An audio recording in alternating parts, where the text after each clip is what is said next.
Hello, my name is Matthew Sortino and welcome to Their Stories Unbroken.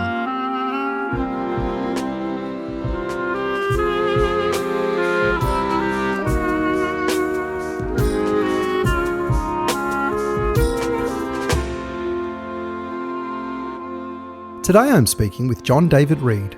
This episode is the second instalment of a two-part miniseries, so if you have not already listened to my conversation with John's mother Deborah, it might be a good idea to go back and listen to that wonderful discussion. John was born in Houston, Texas, to Thomas Reed and Deborah Zylberstein Reed. He moved to Melbourne at the age of 10, but has since returned to the US pursuing a career in the performing arts in New York City as a dancer, actor, singer and musician. He has appeared in a range of roles, with his two most recent being a Yiddish performance of Fiddler on the Roof in Los Angeles and an original piece about his grandparents' experience post-holocaust at a theatre festival in New York City. John is also a trained teacher. Today's podcast really put into perspective the purpose of Their Stories Unbroken. The stories of Jacob and Sara did not end with their deaths in their later life. Additionally, the stories of their family members killed in the Holocaust did not end there either. Their legacy has remained through John, his sister Sara, and their extended family, who live on today with a life of contribution and creativity. It was so amazing to hear about the full circle moments John is living out each and every day, helping to not only keep memory alive, but to bring it to life. In part 1 of the podcast, we discuss John's early life. In part 2, John shares the stories of his grandfather. And in part 3, John discusses his most recent pursuits in the arts and how he is enabling the memory of his grandparents to live on. Please share the podcast with family and friends, subscribe on your podcast player of choice and leave a review. If you would like to get in touch, you can reach me on theirstoriesunbroken@gmail.com. And now without further delay, I bring you John Reed.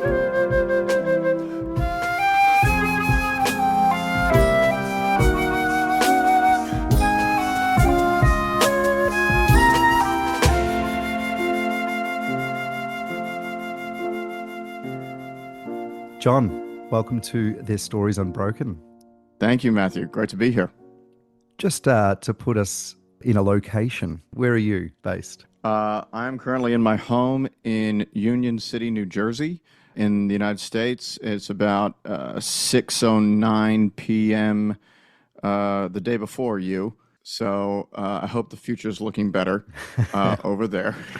I say, that I'm based in New York City now, but technically my home is in New Jersey, which is about 10 minutes over the Hudson River from New York.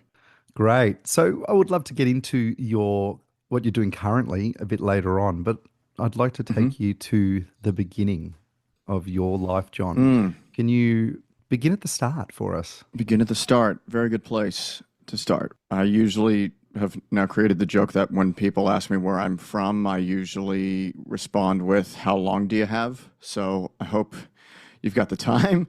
I was born in Houston, Texas, and grew up in a very small country town about an hour and a half to the west of Houston called Eagle Lake.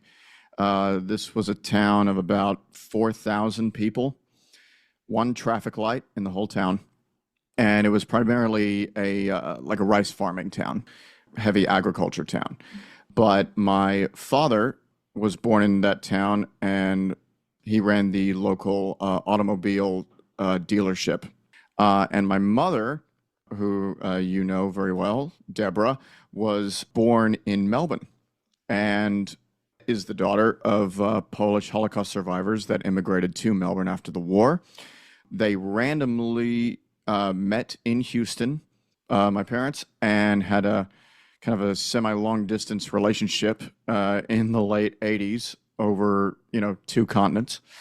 When they got married, Mom and Dad moved to Houston, where they then had me and my sister. And we lived a very sort of, small town life. It was also really interesting because we were the only Jewish family in our town. At the time was probably not that pleasant for me, with everyone, decorating their houses for Christmas and getting Christmas presents. And we had, a lonely, sad menorah in the window. We would do Sunday school, though. Mom would drive me and my sister into Houston, where there was actually quite a large Reform congregation temple in Houston to sort of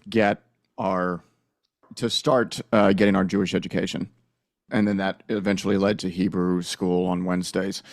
And what my mom also did, essentially from as long as I can remember, since I was born, was she was the local high school's English teacher, but also drama teacher.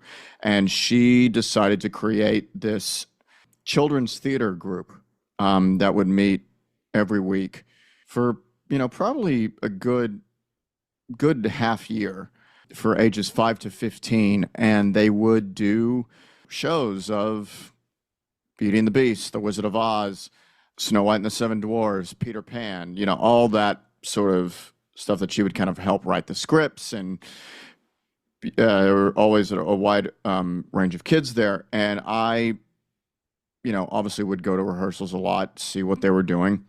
And I would also watch the movies and, musicals that she would be playing to, copy down the script. So I would watch them all the time. And for whatever reason, it just stuck with me that I needed to also be doing what she was doing. So I joined my first, it was called PJs, or the Prairie Edge Junior Players. That's what it was called. And I joined PJs when I was 5, was my first time on stage in the musical Oliver, which is a great kind of gateway musical for kids. It's either like Annie or Oliver, but yep. I'm very much the Oliver on Team Oliver, and had that experience, and then it was kind of off to the races in terms of being super interested in performing and musical theater and just the arts in general.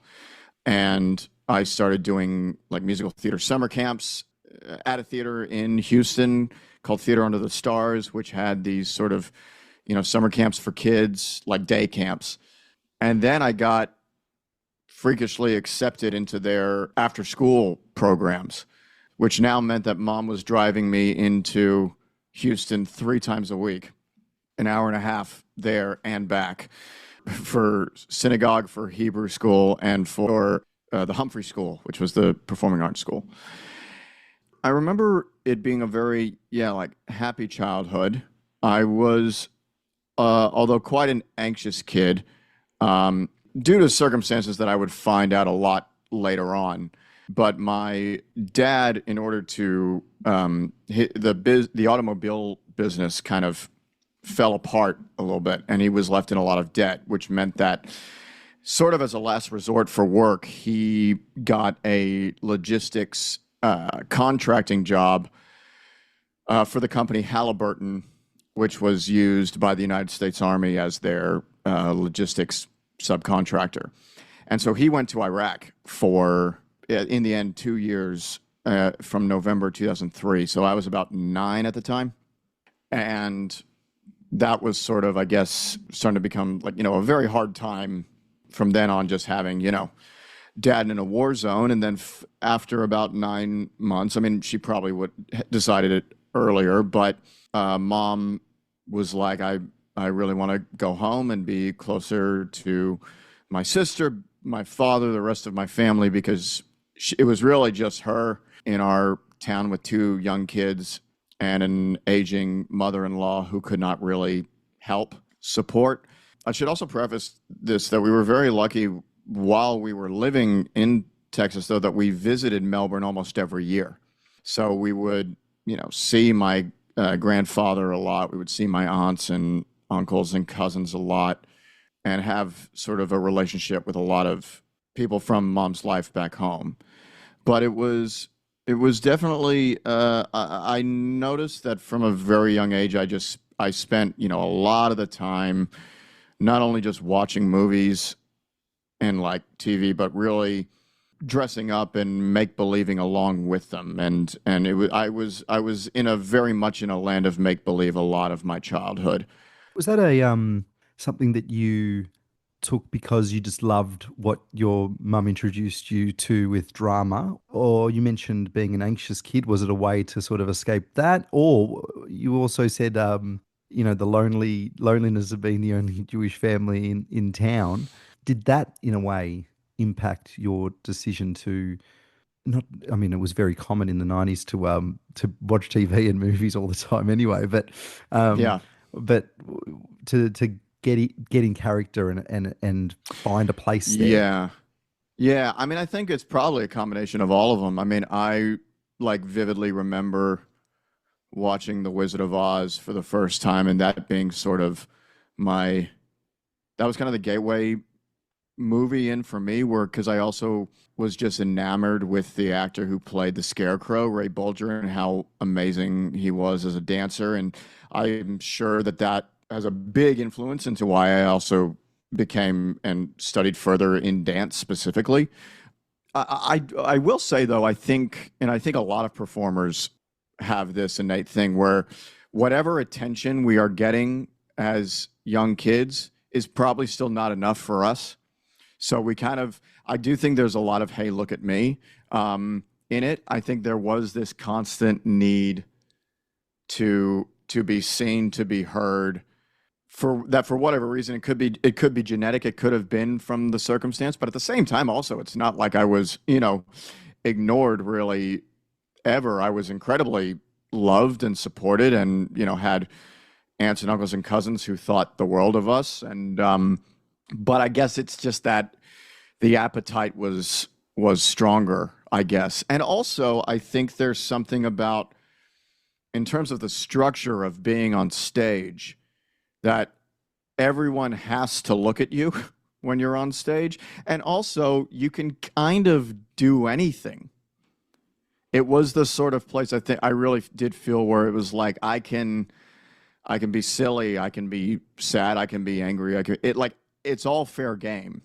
Whereas sometimes, like in real life, you got to kind of pick and choose what your cards are or what you're playing with today. But it's sort of like on stage, it was like you can do anything. But I'm sure there's also definitely an escape factor too, and an escape of wanting to be what you are not, or not wanting to be yourself. Which, I'm sure probably being the only Jews in the town, that I'm sure that came up.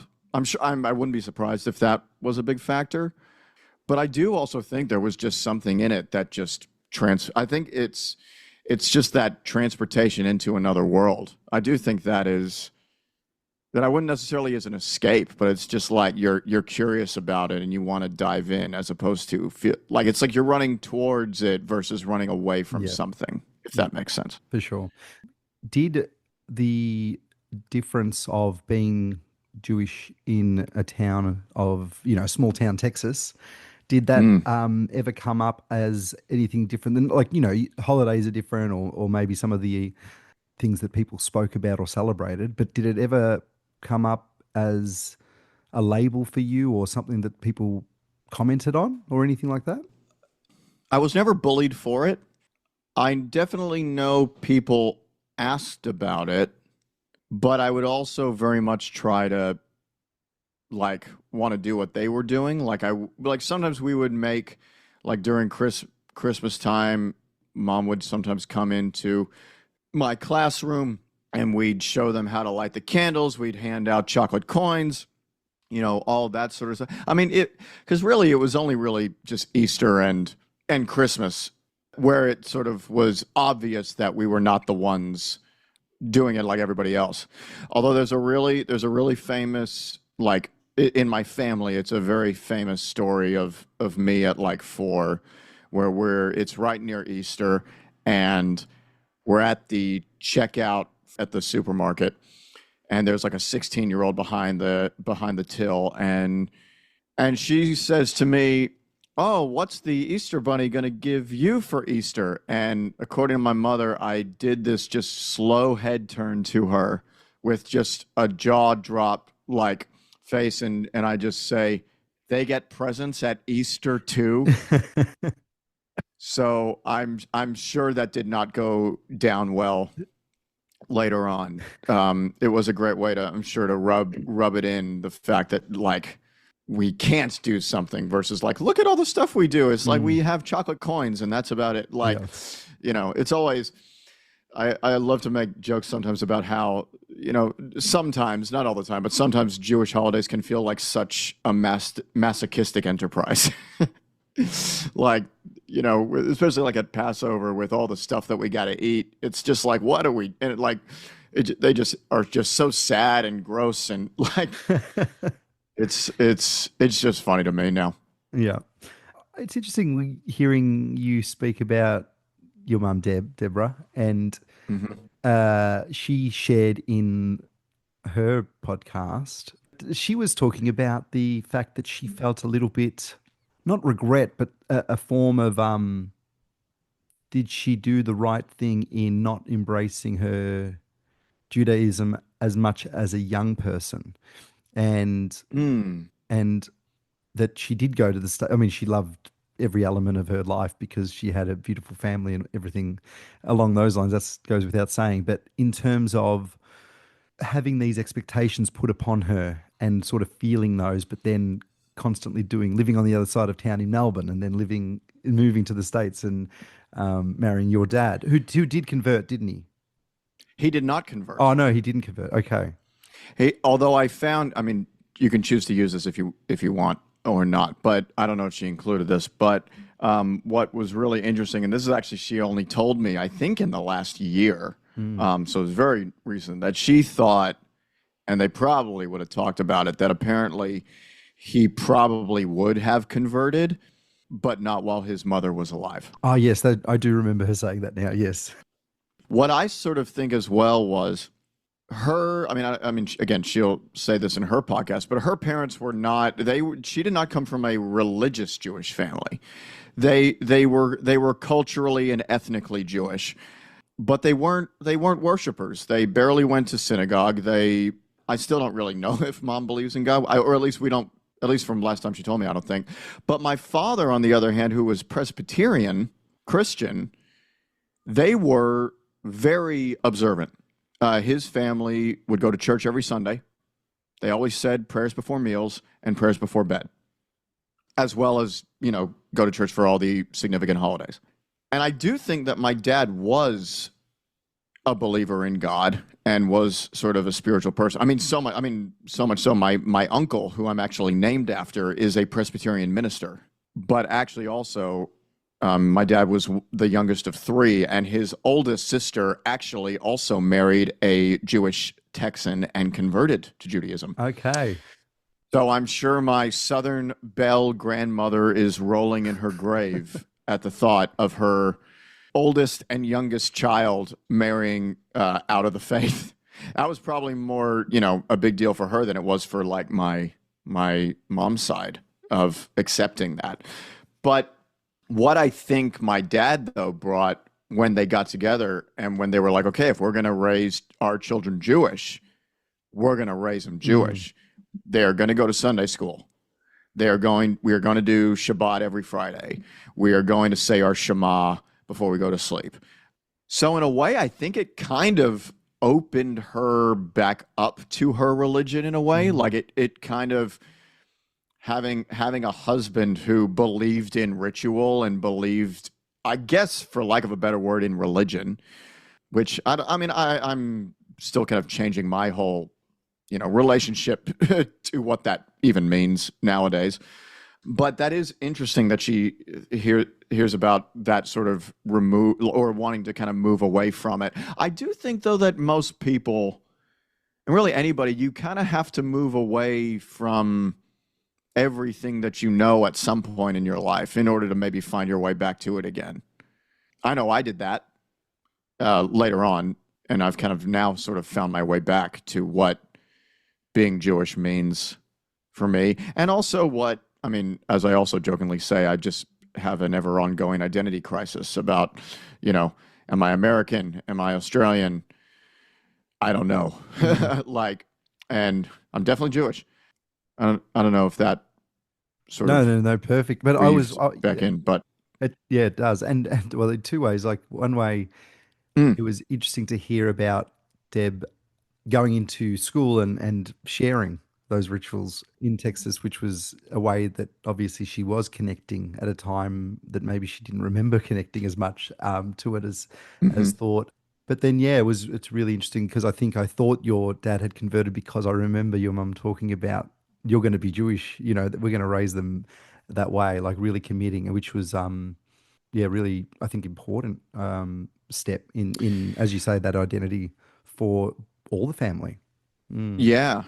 I mean, that's why I just find it kind of amazing the fact that he didn't convert. mm, The fact that, he still went to, I mean, I don't think he kind of went to church regularly, once he had a family, but he definitely went on Christmas and Easter, yep. and he never took us, and Okay. he never asked us to come. All right. But he was the one that also took me in preparation for my bar mitzvah. He went with me to synagogue for 6 months every Saturday morning, when you're getting your hours in and prepping. Yeah. That was in Houston, the big No, drive. that was in Melbourne. So Oh, in after Melbourne. Yes, of course it was. that Yeah. was in Melbourne. So because we moved to Melbourne when I was like 10, while Dad was in Iraq at the time, and we moved in August of 2004, which is wow, that's 21 years ago. That's Mm. wild because it's August. It's actually here. I know it was yesterday, but it's actually Mom's birthday here today. I was away from school, so that's my excuse yesterday, so I can say happy birthday Haha. today. Yes, yeah. Well, it's the 28th now, but yeah, it's the 27th, Yeah. and it's a big one today too. Number 70. Nice to shout that out on a public podcast. Yeah. I'm sure she wants people to know her age. But yeah, we moved 21 years ago, and she started working at Bialik College, where you teach, pretty much right away because she was good friends with the principal at the time, Jenya Janover. I guess from her previous teaching experience before she moved. I did not go to Bialik though when I moved. I went to the King David School, which was the Reform Jewish day school. I repeated the last 2 or 3 months of year 4 because of the school year, Yep. which is different. I had already completed year 4 in America, and then when we moved in August, I think I started school in October, and I did the last the last 3 months of year 4, and then stayed because that, funnily enough, was also very important for Mom that me and my sister got a Jewish education. She wanted us to go to a Jewish day school at least up until our bar mitzvah, and in all honesty, like at least those first 2 years in Melbourne were not great for me. I'm sure they were I'm sure they were wonderful for Mom in terms of being in her hometown again, being around her family again, being in a familiar Jewish, in a very big Jewish environment once again. I think my sister was 7, so she was kind of oblivious and kind of also jumped kind of straight in and was very adaptable very quick. But I took a very long time to get used to my situation. My anxieties definitely spiked when I moved. I really had the hardest time making friends. I had the hardest time really being angry at both my parents for having moved us over there, and just constantly being like, why? When are we going back? When are we going back? I was very against the move, just because my whole life is there, and I'm 10, and I've got my friends, and I've got my normal life, and what is all this?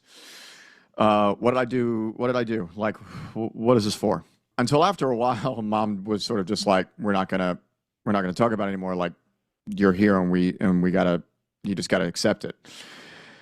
And I was, it was tough trying to find those avenues of ways to essentially help me choose happiness, to find the things that would bring me joy and bring me friends. I will say the year 7 years started to become easier because everyone was having their bar and bat mitzvahs that year. So then we were getting invited to a lot of parties, and we were starting to kind of really come out of our shells and ourselves socially. So I think that definitely helped, and that kind of helped along as I matured. But funnily enough, when I got to Australia, I dove kind of straight into dancing again, because I'd started briefly in Houston before we left. But then it was like, okay, this seems like something I really want to be doing. So I started dancing and trying to do any and all forms of drama. Was, very avid in the school musicals at King David, but also very much still wanting to fit in and wanting to sort of be a part. So now, even though I was now definitely not the only Jew in my school or even in my neighborhood, I was now the only American. So I have now another real big, outsider stamp on my back. And also, I'm into the arts as a boy, and especially back then as a dancer. It wasn't what boys did, or it wasn't what a lot of boys did. You were definitely in the minority. No, boys weren't going to dance class. They were going to basketball, or they were going to footy, or they were going to soccer. And I kind of bit the dust on that a little bit and kind of signed up for Maccabi basketball, which, I know why I did it, but looking back, I'm just like, what was I thinking? I sucked at this. It was a miserable sight. So, God bless my mom and dad as well. My dad, when dad eventually joined us at the end of 2005, he came back from Iraq and came back to Australia, where we stayed. We were just, I guess we're just trying to get through. I was just trying to fit in. It was always very hard won. I don't think most things in my life have not come easy to me. I think even by way of natural skill. Like if anything, I probably have good natural speaking voice or natural sense of rhythm. But I was also by no means like a brilliant dancer at age 11. Like I didn't have the best technique. I had a lot of great enthusiasm, but not a very technical dancer. So it was very hard won, but then slowly but surely you get used to it. You grow up a little bit more. And then finally I was just like, what am I doing spending all this time playing basketball where I have no desire to get better at it, but I do have a real good desire to be a better dancer and a real good desire to be a better actor and eventually then a better singer. And I was just like, okay, I really want to commit to this. I think this is something that I want to spend my time doing. And so I made that decision around end of year 8, beginning of year 9, where I was just like, this is not like who I am, but this is what I do. Yeah. And you mentioned that a lot of the other kids, didn't do that then. What sort of community or people did you find in that? Were there any from your school, or was it from other parts of town? Yeah, the first dance school I went to in year 5, there were actually a number of Jewish students from King David and from the other Jewish schools that would go to that dance school, which helped because that was kind of my first in. But then that dance school actually closed down very unexpectedly. And so I had to find a new school. And then randomly I was 12 and I went to this open call audition to play the young Peter Allen in a production that was coming back of The Boy from Oz. I think with actually Hugh Jackman was coming back to do it. In Australia. Yep. It was going to be like an arena production. And, playing the Aussie singer and songwriter Peter Allen, and the musical that's created of him has young Peter Allen. So it's like around an 11 or 12-year-old boy. And so we go to this open call audition, me and my mom, seeing all these boys here, which I'm just like, oh my God, that's the most amount of dancing boys I've ever seen in my life. Like I was like, oh, here's where they all are. And we got talking with a couple of other mothers and their kids about where they go to dance school. Because we said, well, our one just closed. We're actually looking for another. And then they suggested their dance school to me, which is the Maydown School of Dancing. And it's actually a dance studio that's over 100 years old. Wow. Almost 120 now, actually. So I was like, okay. And because the two boys that I met, I could also tell were like very good. And then when I went to the school and met the other people there, it scared me. The head teacher really, really scared me at the beginning. But at the same time, I had never seen a teacher so like passionate before and had this sort of current and life force running through her that was kind of intoxicating. Like you just wanted to please her because when you did, and eventually what I learned was that, when you did what she said, which for most of the time she was right, she worshiped the ground you walked on. She put you out in front. She made everyone come look at you and just paraded you around. But if you didn't pull your weight, she would also embarrass you and humiliate you in front of everybody as well. So it's like it was the dual, But I remember I stopped going for the year of my bar mitzvah because, one, I think I was trying to be like, oh, maybe dancing isn't for me. But also I was like trying to experiment with some acting schools and everything like that. But then I found that I did really miss dancing. So then I went back to the school in year 8 and then really committed and stuck it out. And I just kind of fell in love with that place. The bond at that dance studio was really strong. I unfortunately haven't, spoken or kept in touch with as many of these students who I was peers with, but we keep in touch with each other on like Instagram and Facebook, and they were great people. And it was it was a great thing of seeing all these kids, all from. I mean, again, we were probably the only Jews at that school. But it was such an eclectic mix of kids. I mean, and none of them lived anywhere near where I lived. They lived very not near the Jewish community. And I think that was also really great to be exposed to just how much more there was than just our small little Jewish community. But they definitely provided a great home, and the teachers there were fantastic. And they pushed us. They really improved us, and they believed in us a lot. Sometimes say I owe so much of where I am to that principal, Miss Rainey, as I call her, as we still call her, and all their teachers there.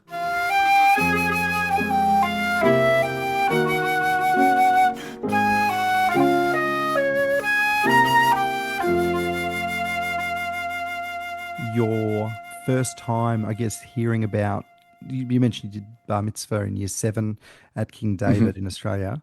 Was there a Roots project attached to that with the school? And was that the first time you learnt, I guess, the true story of your grandparents and even the legacy that it left with your mother?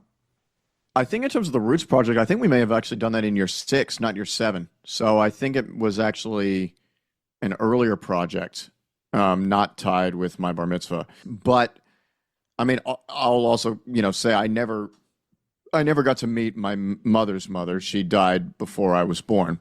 But I do remember at a young age hearing, maybe even around like 8 or 9, in the times when we'd go visit Australia, hear my grandfather, mom's dad, talk about some experiences that he had. They almost kind of sounded like, old war stories, but, obviously not knowing the extent of what he was actually going through. I don't really remember, having any sort of like sitting down and mom saying this was the Holocaust or whatever, but it just felt really present in my life. I mean, there was always a sense that, my grandfather, there was a sense, I think, that he had lived a very, even like in his 80s, that he had already lived 1,000 lifetimes, just with the weight at which he walked and carried himself. There was also, I think, a little bit of a distance.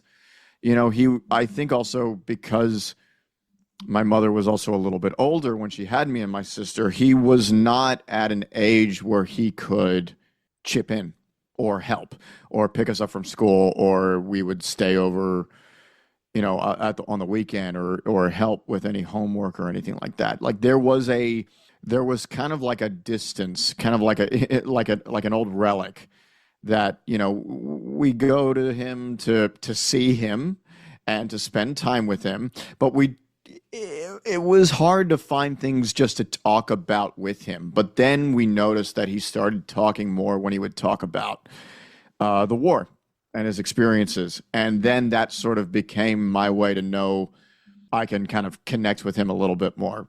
because I don't really also know how, not that he was uninterested in my life, but I don't know if he was able to like really go into, what do you want to do with your life? Like really, I kind of as Crystal down. Like there were times when he would go through also when I get older, is just like, do you have a girlfriend?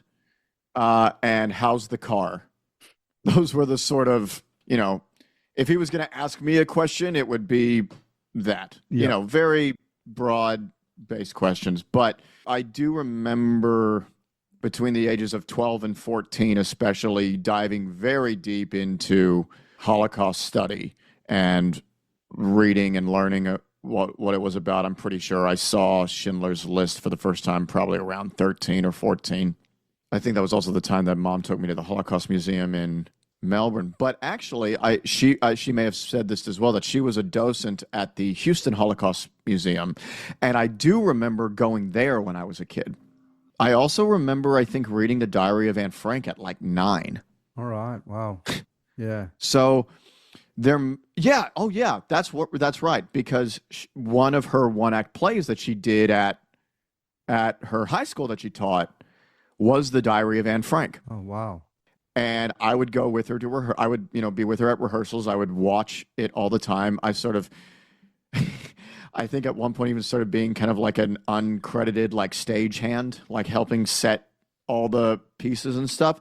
And I remember that when my grandfather visited us in Texas, I think this would have been in 2003 or 2004.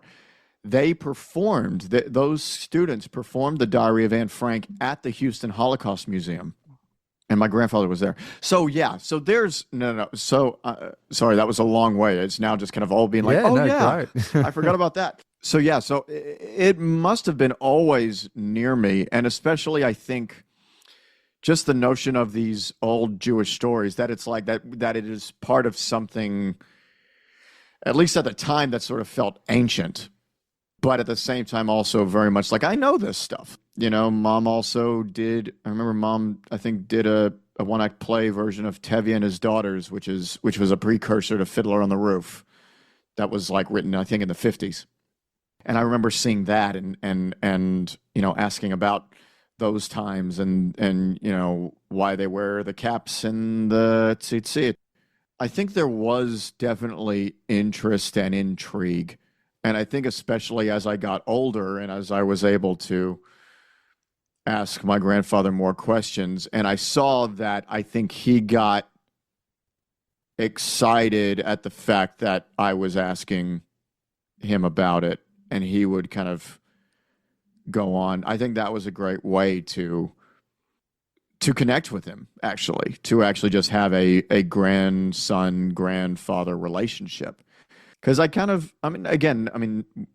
that, there can be any regret here, because it's like, I didn't make a choice in it, but it was harder, I think, and this was also the case with my grandmother on my dad's side. They were, I think, too old to really be a part of our raising. We saw them a lot and they were present, but it was like, I think there was always a little bit of a distance. And there are times when I'm like, I wonder what it would have been like if we had a relationship with a grandparent the way my aunt, my mom's sister, like the way that she really helped raise her grandkids and the amount that she helped her children in the raising of them. I'm always kind of like, oh man, we really didn't get that.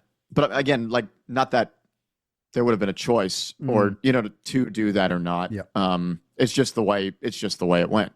I think that's a story for many, I guess, migrants in a way, isn't it? That there's work and there's that legacy of what life was like. The people that did, in many cases, people moved, Jewish or not, but obviously with the Holocaust, that baggage is but the baggage of World War II and post World War II Europe or anywhere in the world was, because I definitely felt the same way with my grandparents. On my dad's side, they were very old, and I went there. What you were describing is exactly what I had. It was, we'd go there on a Saturday, do a 1, 2, 3 handshake, and then I'd say goodbye at the end Yeah. after playing outside or whatever. And you'd barely talk to them. Yeah, yeah, And you'd exactly. barely talk to them. Yeah. They wouldn't really know what's going on. Like there was no way I could get my grandfather to ever understand the kind of stuff that I was doing with like all my dancing and musical theater and like, what songs I was learning, the role that I got in the show. Like, but also weirdly, he would come and see my school shows, and he did come and see me in a couple of productions. Yeah.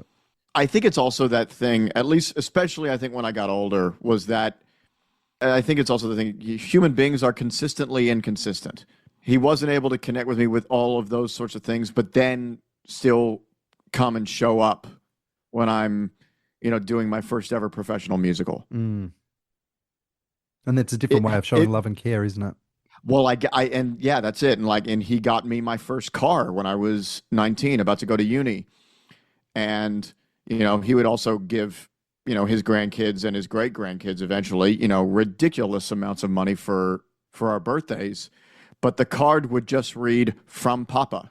Like he would not write a note or anything like that. He would just get a card with a lot of money in it, and it would just be "from Papa." Yeah. So it's also like, it wasn't one thing, or it wasn't one or the other.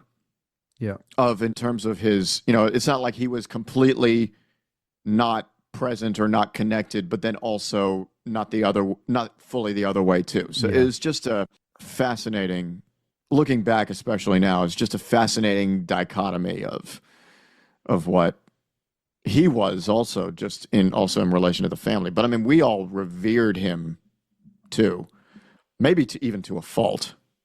It was also just so important because sometimes also, we would hear things from mom or her sister about, especially as he was getting older, the complications he would be giving my mom, and that added thing of trying to look after an elderly parent. And there were times when I'd just be like, how can you put up with this behavior or whatever? And she's just like, it was amazing to see how much my mom would just take. Or even maybe my auntie, which I think probably, and I didn't want to use this word because I think it's kind of a bit overblown, but, the intergenerational trauma of it all, I definitely sort of think, and actually from hearing stories later on about how a lot of people walked all over my grandfather too, because he wasn't, I think, able to stand up for himself in the ways that I think he wanted to at times, particularly also within his own family, not with his daughters, but with like his wife or his sister-in-law or his brother-in-law. There's a fascinating play in there that's I don't know if I probably want to try writing it. We'll get to the other shows in a second, but just between the four of them of like that, I just think of like, what would that have been like to try, in the post-war years of just doing this all again, and just the amount that they would have had to go through even then. But I do think sometimes, and I say this with, the most amount of love I can say about my mother, like there were times where I would just be like, why are you just so accepting of this bad behavior? And I think that's also a lot of the times because, we're probably all afraid of conflict, and that's probably baked in. I'm sure that's baked in for him after his experiences. And I'm sure that's sort of followed into my mom.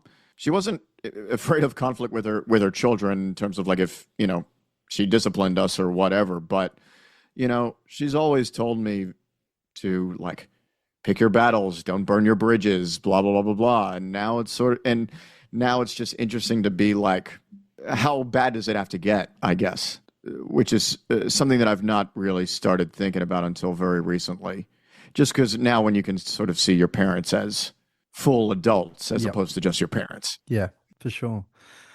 Do you have a story or something that sticks to your memory about your grandfather's experience, or maybe even a way that you viscerally connected to the Holocaust as a young person?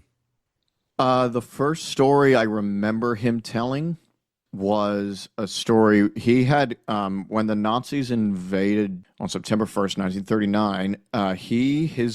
His brother and a few of his friends from the youth group Hashomer Hatzair, marched by foot from Lodz to Warsaw to essentially help defend Warsaw and help the Polish army. Because the Polish president announced that any young man who can carry a rifle should go to Warsaw to defend it against the Nazis. My grandfather went there, I think, for about a week, and then the Polish army surrendered very quickly after that. And apparently on the way back to Lodz, they were running and being attacked from airplane gunfire. And he started running, and he was running, and he was running. Then all of a sudden he started feeling that his boot was getting very wet. But he looked down and he wasn't running in any water.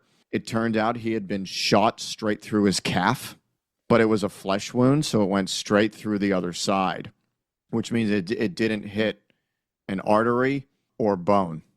I still don't really know how he made it back with a flesh wound through his calf, but that was when I remember kind of the earliest. But the one that he told me was kind of, I think, his proudest moment was when they were in the Lodz ghetto, his family, they started making the selections of people to take either into the trucks or to the beginnings of the gas chambers. And one of these selections, they took his mother. And in a fit of rage and panic, he went to try to find her and try to see what he can do. And his mentor, who was also his boss in the ghetto, he had been hired as a builder and like an engineer to build dilapidated houses in the ghetto. That was a way how he could essentially support his family. And he went to his mentor, who was the only person he could think of to go to, and he said, they took my mother. And his mentor, Gutman, said, the only thing I can do is tell you where she is. And she and a bunch of other older women were being held at the hospital awaiting deportation. He goes in front of the hospital, and there's Jewish police there, Judenrat, but also the fire brigade.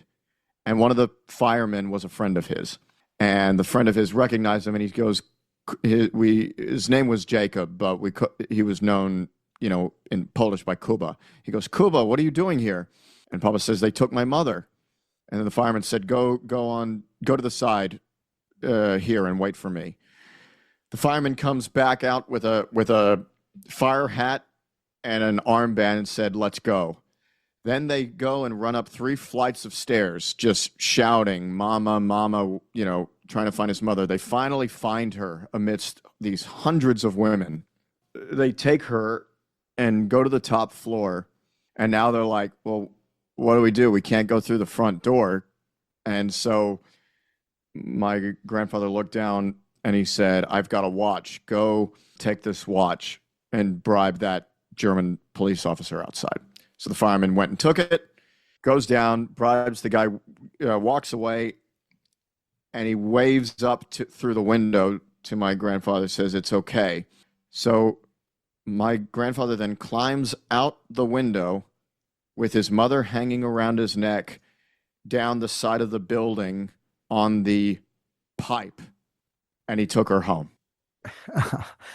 It's an unbelievable story, isn't it? It's an unbelievable story. And I can understand why it's his proudest story too. Yeah, you would. I don't know what I'd be able to. I couldn't lift almost anyone on my back down a pole. Right. And he was only like 19, or probably 20 when he did this too. Yeah. I mean, I know the other. It's not necessarily like a story, but he tragically lost pretty much his whole family in Auschwitz. They all went to. They were all taken to Auschwitz, and at first, my grandfather was actually pushed to the side by Joseph Mengele to say he wasn't going to go to the gas chambers, but the rest of his family did.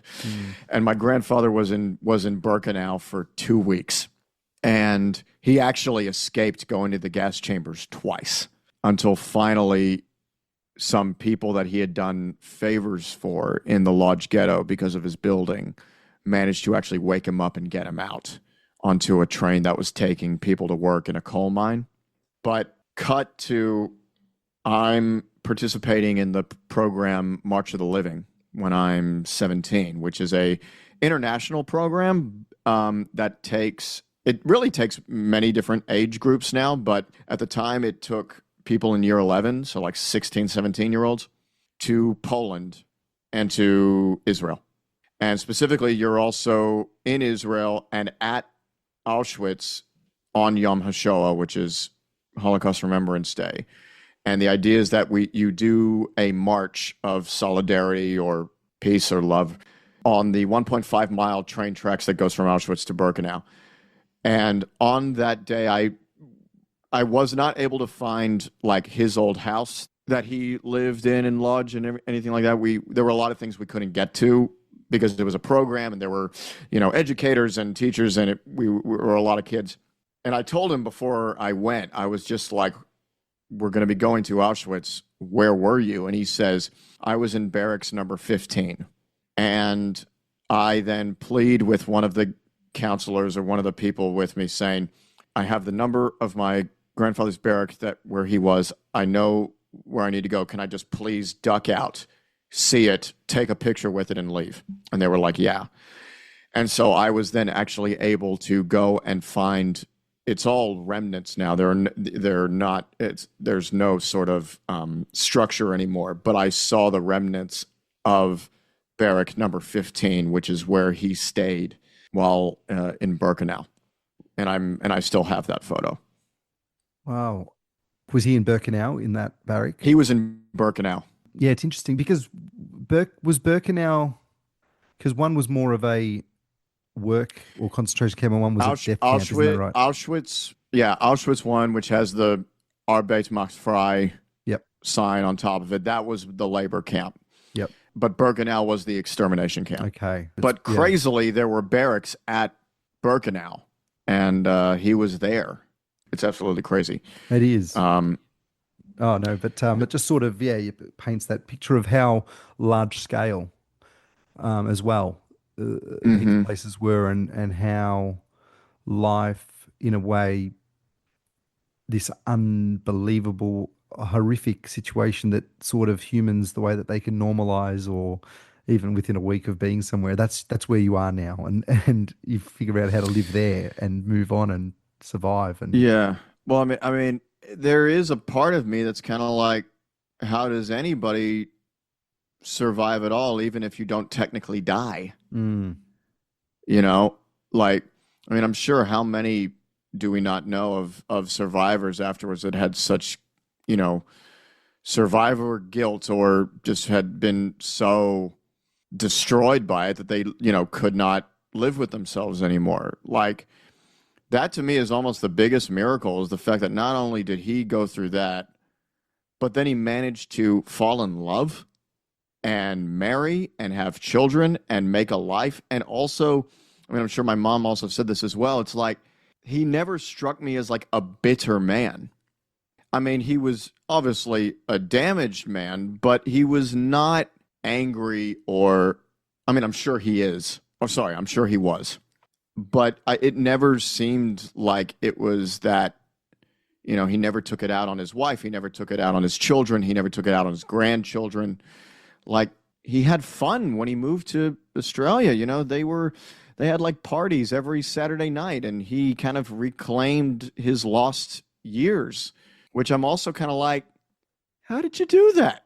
It's wild. It's wild.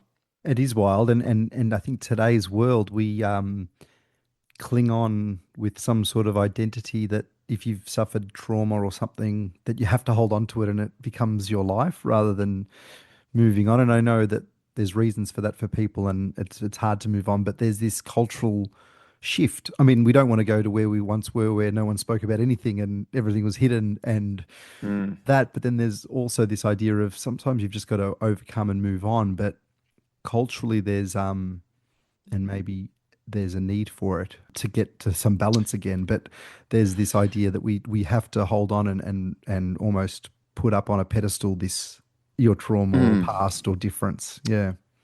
Yeah. I mean, I think there's a difference of dealing with it effectively and then also having it define your life. But also it's like, he and my grandmother didn't go to therapy. Like, they didn't deal with it. Like, you know what I mean? So I mean, what I'm just grateful for is that he was able to talk about it, and also that he was able to talk about it so widely. He was interviewed by the USC Shoah History Foundation, which we have his testimony of. He was interviewed in a BBC documentary about Auschwitz. He's spoken at the Holocaust museums and at my school. So he also didn't shy away from it either. Whereas I think my grandmother did. Apparently, my grandmother didn't talk about it really ever, Yeah. which also I don't think is necessarily the right thing to do either.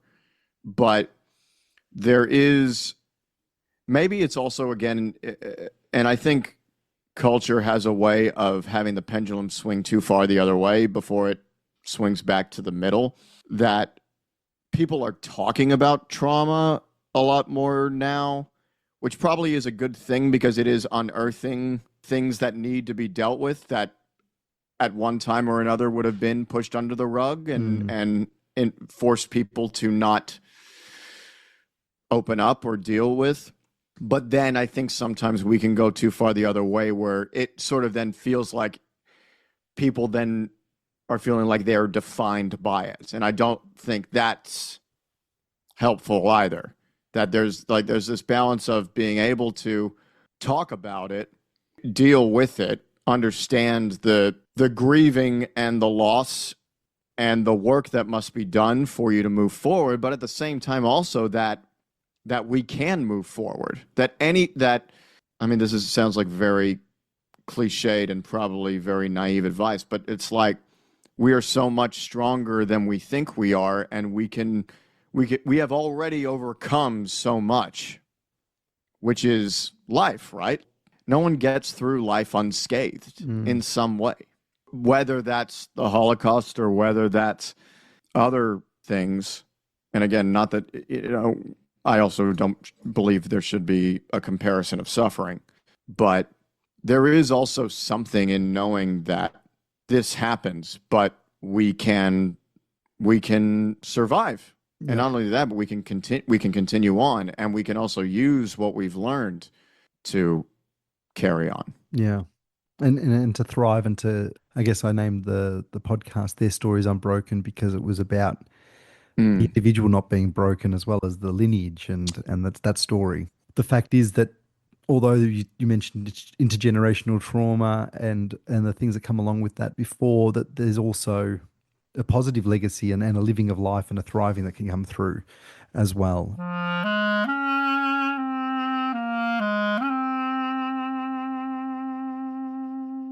I'd like to move to your adult life, I guess. Now you talked about the marginal living and your grandfather buying you your car at 19, but where did you were still in Australia then? What was your story from moving, I guess, from someone that was interested in dance and in the creative arts and performing arts to making that your career and then going back to the States?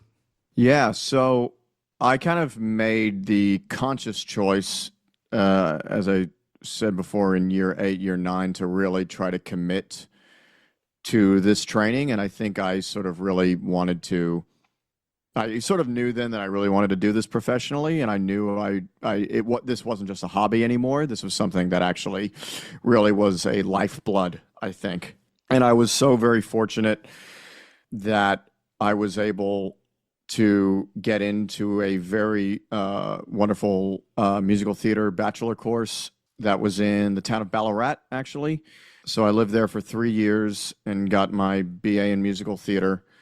And it was that was actually also kind of going back to what we said before, kind of the first instance where I sort of felt like I was leaving my, not Jewish identity, but definitely the Jewish community. I felt by the time I got out of high school, I felt a little bit claustrophobic with being around all these Jewish people, and especially, everybody knew me. I knew everybody. Everybody knew your business. You knew everybody else's business, and I just kind of wanted to start anew a little bit.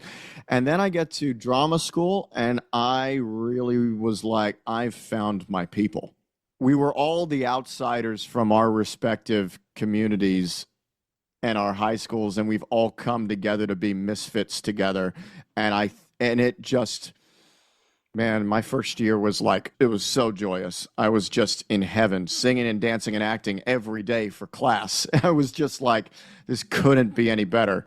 I mean, you go through all the trials and tribulations of uni life. It was very hard at times, and it pushed me in ways that were very, some in ways that I'm still dealing with nowadays. But I mean, it was some of the best 3 years of my life, was being there, and the friends that I've made from uni are like my chosen family to this day. Like, they're still my best friends to this day. I just, look back with such fond memories of that time. But the plan was to, get a bachelor in musical theater and then be like, okay, I'm a professional actor now, and I'm going to go be a professional actor, which in Australia is a very hard thing to do.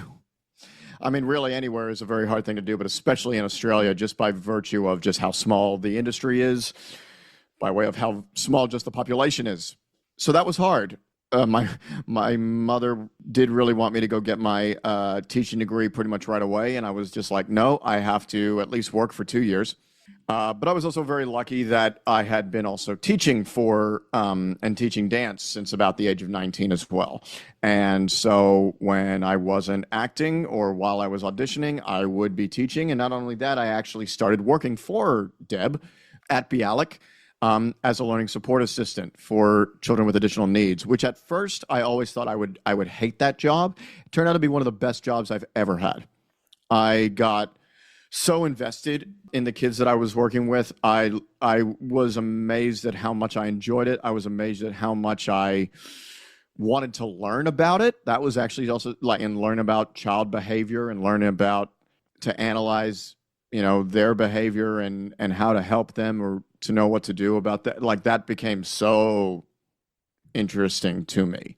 Still is. I find it fascinating. So there was also this pull to be like, I definitely know I didn't want to be a career teacher, but I knew that if I was not going to spend my time acting, that teaching would be a good way to spend one's time. So I essentially was working in the Australian industry for about, up to 7 years, and was having a pretty decent career, but by no means making, a massive living. I had a couple of really wonderful, highlighted performances of doing Funny Girl with Caroline O'Connor. I got to do Jesus Christ Superstar with Rob Mills.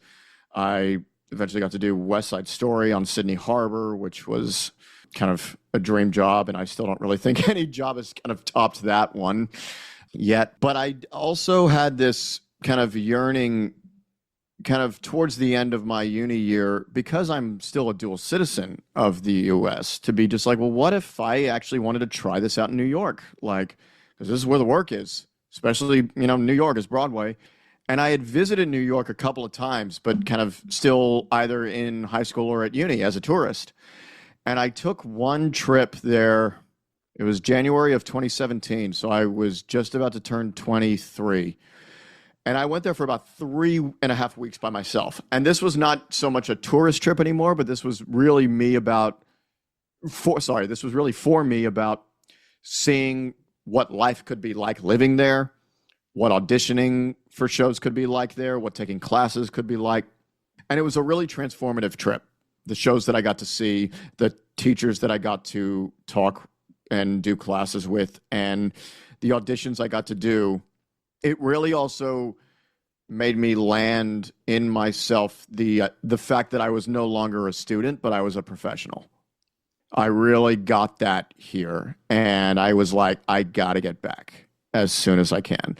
So I essentially just ended up saving as much as I could while teaching and acting and doing all that stuff. And I was going to be doing an amazing show, which was a production that they did in New York of Fiddler on the Roof that was done entirely in Yiddish. It was auditioning in Australia. I auditioned, I got it, so did my sister, and so did my best friend from uni. We were all going to do this together, and that was February of 2020. And March hit, and it was canceled. The idea was that because it was a New York production, that I would, do that show for 10 months and ride on the coattails of that to New York. Did not end up happening. So I had gone back earlier before then, but I really kind of then took COVID to really finish my master's degree. I did go back and get my master's in teaching, specifically teaching dance and drama, and then just kind of luckily use that time to finish that. I also started doing learning support assistant work again during COVID. I was very lucky to leave the house to go do it, especially at Bialik to go to do it. And then, it's end of 2021, things are starting to open up again, and I've now finished my master's. And I was like, well, nothing's tying me to Australia anymore, really. And so I was like, I guess this is the time. This is the time to go. And so I made the move to New York City at 28 years old, which then I was told actually by a guy the other day, actually it was by a rabbi, that he was just like, it's Saturn returns. Because the Saturn, 28, yeah. So I was like, that's wild. That like usually people do really big life changes or decisions at 28. And I was just like, oh, crap. Yeah. That's true. So I've now been in New York / New Jersey for just over 3 years. And, it's been such a whirlwind of a change that I probably didn't even realize how much it was until about a year and a half in. Because I was just so, I think, caught up in the novelty and the adventure and the spontaneity of new experiences. And then you get into, your life, your routine of life. And you're just like, oh, wow. And it's this industry, and especially this city, is what I just call the epitome of emotional whiplash. You are riding high on some amazing days and have the most transcendent days of your life, and then you just feel like, how the hell am I going to get through this day? Like, it's everything. It encompasses everything, which I don't necessarily think is a bad thing, that it's not like one way or the other. But I've been very grateful for the amount of opportunities that I've had so far. I've gotten to have some incredible performance experiences, meet incredible people, doing great teaching jobs, and see and ingest art all the time, and in a place that I just feel like so appreciates it and needs it and has a feeling that it really is needed. What are a couple of the major performances that you've enjoyed working on while being in New York? Well, in an amazing turn of events, the company that was going to bring Fiddler on the Roof in Yiddish to Australia, I had actually gotten in touch with when I arrived to, essentially just start up a relationship and just say, hey, I was going to work for you back home. I'm now living in New York, would love to meet. Turns out they were actually bringing their production of Fiddler in Yiddish back to New York at the end of 2022 for like a 7-week run. And they asked me to come audition for it again. I unfortunately didn't get it, but I did end up going to see it. And it was it was truly a remarkable, beautiful production that was just like, oh my God, I can't believe I was going to do that. But then I was also really lucky that they also gave me my off-Broadway debut with this Yiddish theater company. That was actually, which is very apropos to what we're talking about, it was going to be a new musical, or essentially a review of Yiddish songs and poems that were all written in the concentration camps and ghettos. A lot of these songs were from a collection of songs that the artistic director's parents had actually compiled, because they were also survivors and had made it sort of their life's work to find, collect, and preserve these Yiddish relics. And so all of the songs that we sang were actual songs and poems that were written during that time. And it was sort of structured in a way where each song kind of was its own little vignette, own kind of short story. So dealing with, people smuggling in the ghettos, people trying to put on theater in the ghettos, people being, a part of the partisans who fought in the forests, and every kind of thing in between. And It was my off-Broadway debut. I was an off-stage understudy, so I unfortunately never actually went on and performed for an audience, but I was also the dance captain, so I kind of had a creative side as well in terms of keeping the integrity and maintaining the choreography. Not that there was a lot of dancing. It was very much easy movement dance-wise. But it was also incredibly moving and powerful to be singing these songs and to be talking about and doing this when I have this strong connection. And as a beautiful gesture, and I thank my co-understudy, Danny Apple, for suggesting this, at the end of the show, there was a little song that was put in essentially as a poem from the point of view of a bar mitzvah boy having his bar mitzvah in a displaced persons camp. And to accompany our set, there were about 6 screens that were on the sides of the theater that would play either archival footage of the times, old photos, kind of set the scenes.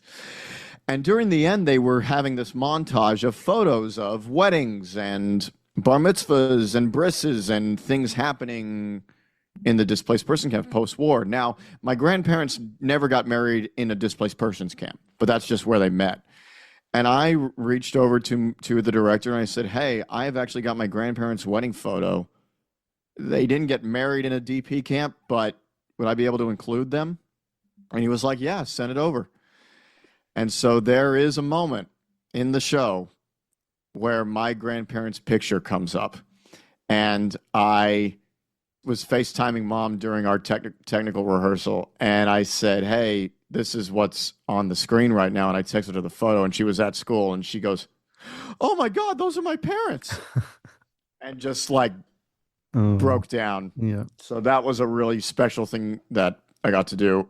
And yeah, it was a short run, but it was very meaningful and was just, the joy to be able to be actually cast and to do a show in New York City was a big deal. I did not take that for granted. The next year after that, I was also able to take another sort of very existentially meaningful show for me, which was a chorus line, which is all about dancers auditioning for a show. Everyone that says that does it, and I felt this during West Side Story as well, where it's like, these are shows that if you do, they do kind of change your life, and this one definitely did.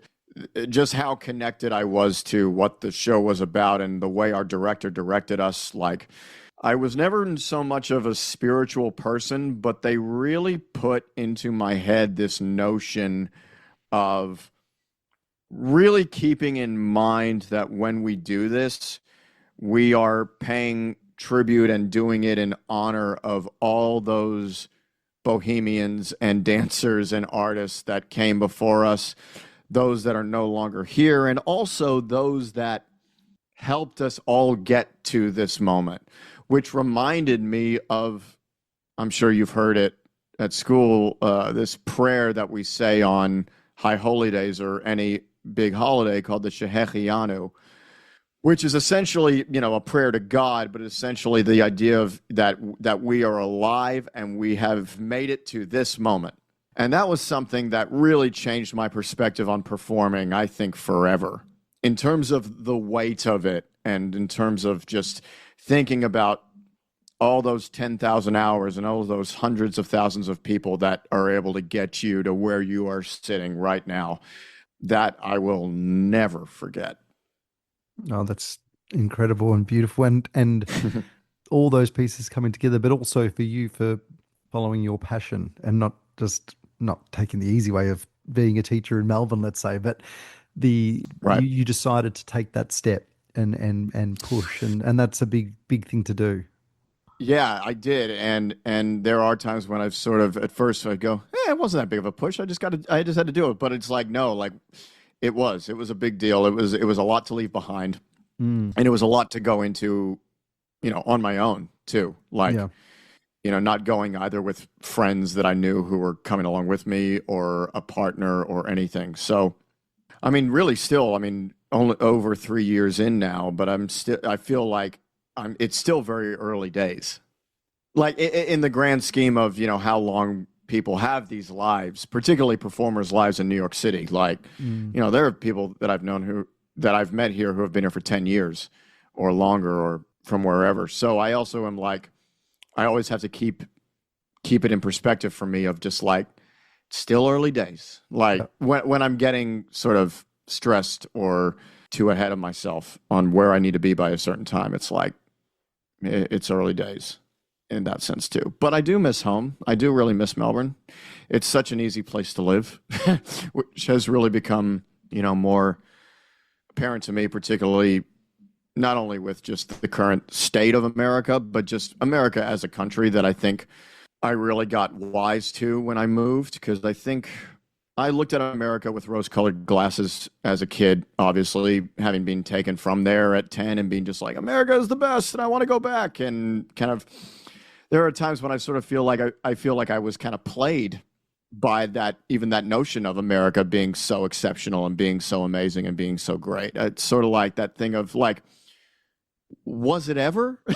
Or was it always this messed up? Or was it always... Mom puts it in a really good term. She says America has like the best of everything and the worst of everything. Yeah. And I'm like, that's true. It's contradiction in some ways of completely. Itself. Yeah. Completely. Earlier in the podcast, you talked about, this Jewish identity that existed and then feeling claustrophobic at King David, or in the community, and then Ballarat was this freedom that appeared. But it seems to me that you've almost found once again that Jewish identity in New York, New Jersey, over there in the States. Was that a happenstance moment for it to begin, or was that something you searched for? I do think that I kind of actually made a little bit more of a step back into the sort of, not the Jewish community, but just examining my Jewish identity even before I moved to New York.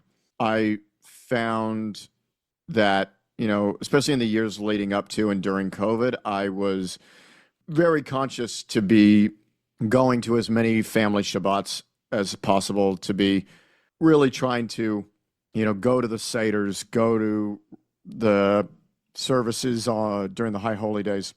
Just really just diving back into it again and being like, what is it about this? Why do I need this? Why do I need to do this? Or, what is it giving me?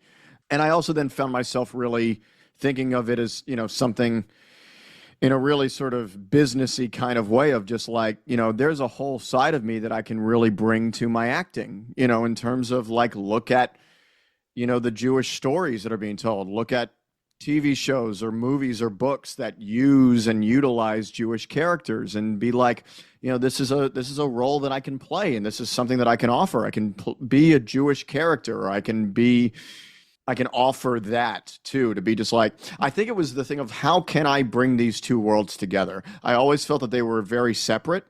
And in a lot of the work that I'm doing now, which we'll get to in a second, it's been very important for me to try to see how I can bring my artistic self, which, was really opened up at uni, and then my Jewish self, and how can they help and use each other? Because for the longest time, I think they were two separate things. I couldn't be an artist and be a responsible or, observant Jew, or vice versa.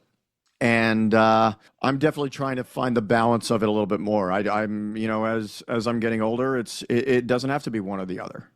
You can meld the two. And I do think, just with the nature of, how Jewish New York is, and they've got the biggest population outside of Israel, Jewish population outside of Israel. And then I started, meeting the people at the Yiddish theater, and all of a sudden I'm in this show with all Jews, and which I have not been in a cast of all Jews since King David, and since the King David musical.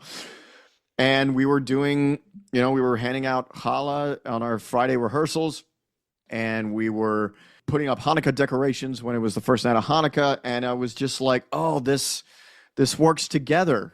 And then I was really lucky to do Fiddler on the Roof later after that. And again, I was around a lot of Jewish actors, and we were like, and we were talking about it, and we were talking about Jewish sleepaway camp, and we were, and then also being, what it was like just as a normal actor, just trying to be in this profession. But I was like, it feels so important to me to use both now. And I think, again, just by virtue of population and placement, there are just more Jews and also Jewish actors and performers here. That, unfortunately, is even smaller in Australia in terms of the amount of Jewish Australians that are actually actors. That pool's even smaller. But I definitely then have been, wanting to just try to connect those two things as much as possible. While I also, I feel like now is the kind of the year for me to kind of give myself much more of kind of like a work-life balance too. And, you do need breaks and other things away from it. But it has been really important to me to try to say, how can I bring my Jewishness into my art, and how can I bring my art into my Judaism? It's an ongoing question. I think I've gotten a couple of ideas and a couple of things that I've started, over the last 6 months, which, are still kind of in their infancies, but are making me very excited. So in an amazing turn of events, through complete happenstance, I was auditioning for a musical in October of last year. And it was for a brand new work by this choreographer who was actually in the original cast of Hamilton on Broadway. He's now becoming a very good and successful choreographer in and of itself. But he is a hip-hop dancer with a capital H, and I am not. And I sort of was like, I really didn't know what I was doing at this audition. I thought I was going to get cut immediately, but then I managed to actually get all the way through to the end because he saw something in me. But he then reached out on Instagram and asked me if I wanted to come and take some of his classes, just since he thinks I have a knack for his movement, to sort of see if a little bit more about what his methodology or movement is like. So I go to this class, and I'm pretty out of my depth. But I meet his girlfriend there, who's also in the class, and she comes up to me and says really nice things about my dancing, and we're talking and everything like that. Then I find out that she's Jewish. Then I find out she is also a grandchild of Holocaust survivors. Then I find out her grandparents and my grandfather came from the exact same town. Wow. In Poland. And we were like, okay, we got to have coffee stat. So we catch up, we get each other's info, and we talk essentially literally about this, about what it is to be the grandchild of survivors, what it is to also be an artist and a working professional creative, how they feel kind of separate, and how we're trying to merge them. We feel very aligned on this. And she tells me how she actually wrote a one-person show all about what it is being the grandchild of a Holocaust survivor, and the buzzword again, intergenerational trauma that was inherited, and how that sort of defined so much of her life, and how then to reconcile her wish to be an artist and to be a dancer with this behind her. She then put me in touch with another dancer and choreographer from Israel, who is also a grandchild of survivors. Her grandparents, though, were from Russia and Romania. And I go see a show that she is putting on that's a dance show about her grandparents. So she's got two dancers that are essentially playing her grandparents, and interspersed with video testimonies of them from the Yad Vashem archives. I just watch it going, this is the kind of work I've been looking for.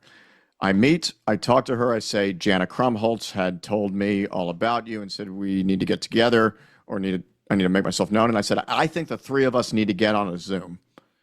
And so we get on a Zoom, and we start what is now the 3G Art Collective, which is essentially, as of right now, in its infancy, sort of a community landing space for artists and for also people who are 3Gs, who want to tell their family history and tell their own story, but in more artistic means. I've also started speaking in schools as a direct kind of testimony with a presentation about my grandfather's story through this organization called 3GNY, which takes grandchildren to learn how to give presentations and takes them into schools, which I think is incredibly valid and important. But the three of us were really wanting to be like, what can we do that's a more artistic way? Can we make art out of this? So that's what we've done.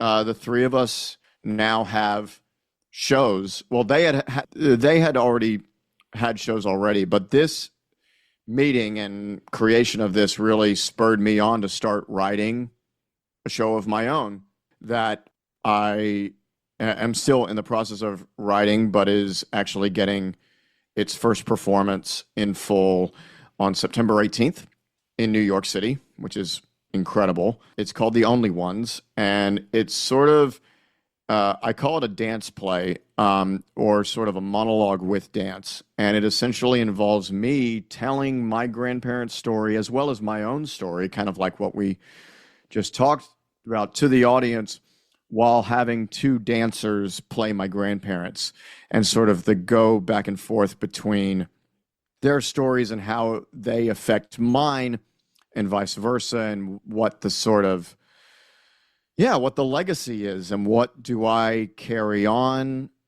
I mean, again, this is really just the birth of it. I'm sure this show is going to go through many iterations and many stages and phases of development. I'm, fingers crossed, really hoping that I can bring it to Australia. I'm going to be actually in Australia in October, and I'm now trying to be in talks with seeing if I can get to do it while I'm there. But it's fed me so much more than I could think of, and especially I never thought of myself as a writer. I wrote a 10-minute cabaret in uni in my third year, which I actually really enjoyed and learned a lot from. But then I was sort of like, that was good, but I'm not a writer. I'm just an actor. And now to try to take this idea of, just telling your story, but not just in a direct address way, like in a school or whatever, but actually making it a piece of theater, that is incredibly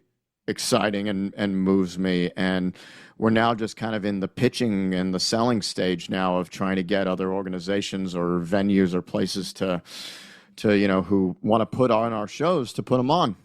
Wow, and that's such an exciting, obviously, moment for you, and a brilliant thing you're doing. But it just brings me back to the unbroken story, or the unbroken stories that do exist, and that you're bringing that back to life in a way through your life's work, and that's something really special. And I think that's maybe a perfect place to end the podcast, because it's just this beautiful circle that you're helping to form, or spiral, because it keeps going upwards and keeps going. So amazing. Thank you, John. Thank you. Oh man, thank you so much. This was a great chat. Loved it.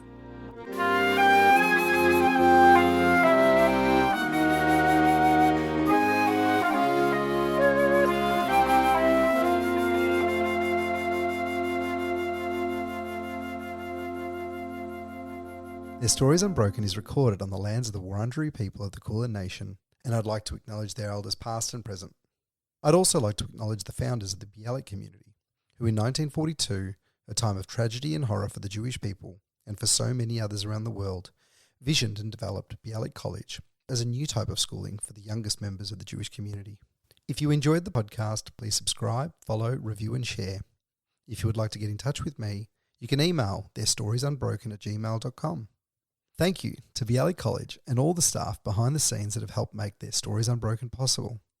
I'd also like to offer a special thank you to the Bialik College Parents Association for their support in the podcast, as well as to musician Adam Starr. Additional thanks to Yad Vashem and the Gandel Foundation. Please check out the show notes for links and any additional information. See you next time.